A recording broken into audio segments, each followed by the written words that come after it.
It's never too late to get your life. Hello, and welcome to Get Your Life podcast. My name is Liz Gonzalez, aka Lizzie G.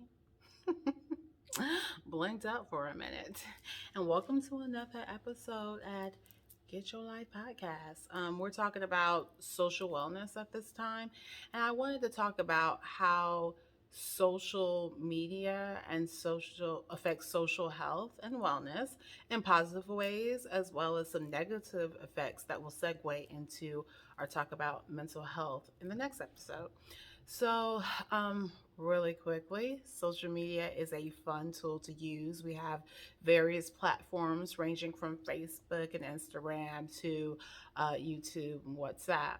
Um, some people still use Snapchat, never used it.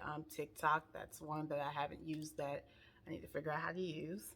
But there are various platforms, and the whole idea of social media when it first started was to get us to be able to connect with people that we haven't been able to find.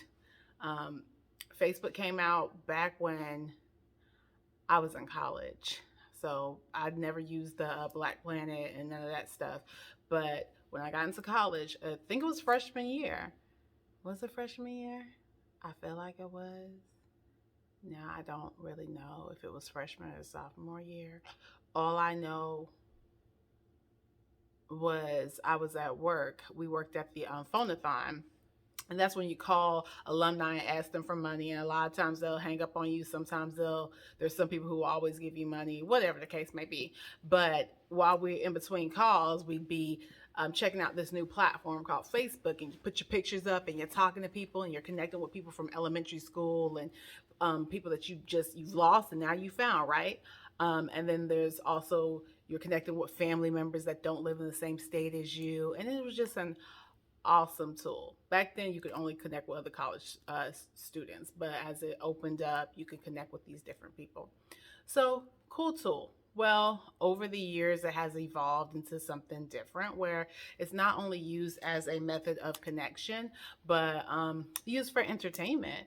And so, as cool as social media can be, there are some negative drawbacks of social media, and there's a lot of research stating that people who spend a little bit too much time, 3 hours or more on social media, especially our younger ones, our adolescents, are having increased mental health issues. And anxiety, depression, and that's stemming from either the cyberbullying or just these unrealistic views of other people's lives. Um, and comparing it to their own.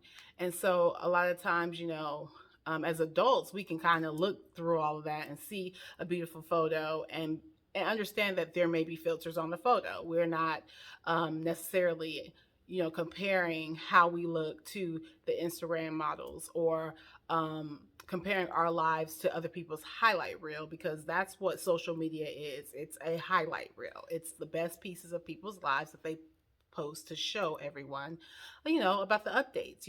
Very rarely do you find people. There are some people who will let everybody know about the trying times in their life, but most people will show you the highlights.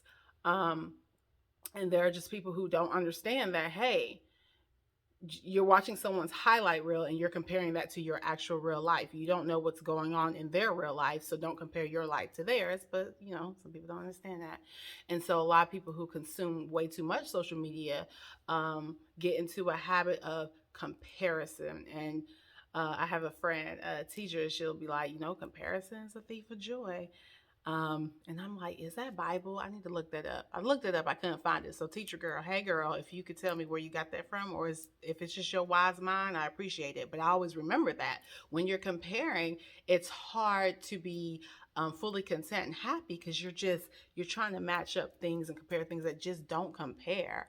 Um, a highlight reel does not compare to real life, and people forget that. So, um, keeping in mind that social media is a great tool to connect, and we need that for our social health to connect with other people, we have to be mindful that too much of it um, can affect our mental health and as well as keep us from living our real life.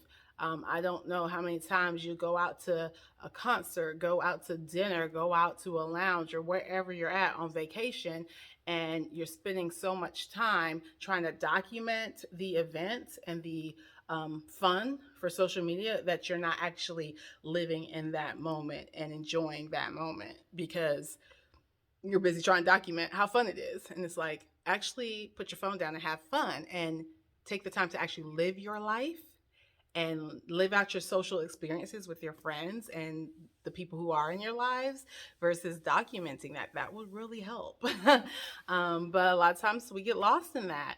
And so the biggest takeaway, let's live our real lives. Let's take times to connect socially with our friends that we see in the physical. Let's actually go to dinner. Let's actually go on a vacation. Let's actually meet up and hang out at a house. Let's actually do these things instead of just our only social outlet being social media, where we click on and just be like, hey, and interacting in that way, and we're forgetting to live our real actual life.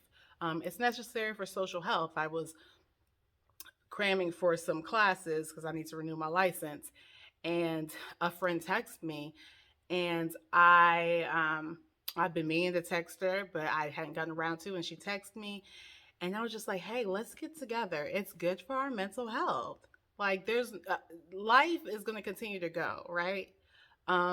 We can't forget to connect with people just because we're busy. We can't. We all need it. And she was like, yes.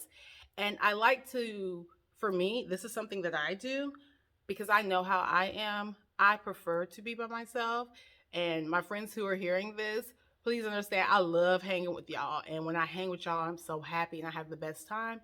But the initiation piece to hang out is difficult for me because I enjoy my idea of peace, of just relaxing and not having to go anywhere and just kicking back and chilling and being alone with my thoughts. And so me initiating, like as soon as I hear from somebody say, hey, we should do something, and me throwing out a date, it keeps me accountable so that I am not um, being isolative and I'm not just letting weeks and months go by without hanging out with my friends because it's necessary for health. All of these areas of health impact each other. Your social health, financial health, physical health, all that affects your mental health. Your mental effect affects mental health affects all of that. Because if one thing isn't healthy, it affects the other things. And so me saying, hey, next week on Wednesday, check your calendar, let's do something. It holds me accountable so I can't, because normally if I nail a date down, I don't back out. Even if that day I'm like, oh, I don't want to go anywhere, I don't want to see anybody, I don't want to do anything. I hold myself accountable and I don't cancel. I don't cancel, regardless of how I feel, because I know when I get there, I'm gonna have a great time. And so doing that just makes me accountable, makes me keep my social engagement, helps me keep my social circle, flowing and free and happy, helps keep me happy and well. So I encourage you, get out there. I want you on social media so you can look at my videos and like my content and all that stuff, but not on it too much so you don't forget to live your real life, your best life, in real life, in real time. So with that being said, that is it. I hope you have a wonderful, productive week. Don't forget to like this video. Don't forget to subscribe it. Don't forget to share because we want to get this message out there. But y'all take care of yourselves, and I'll talk to you later. Bye. It's never too late to get your life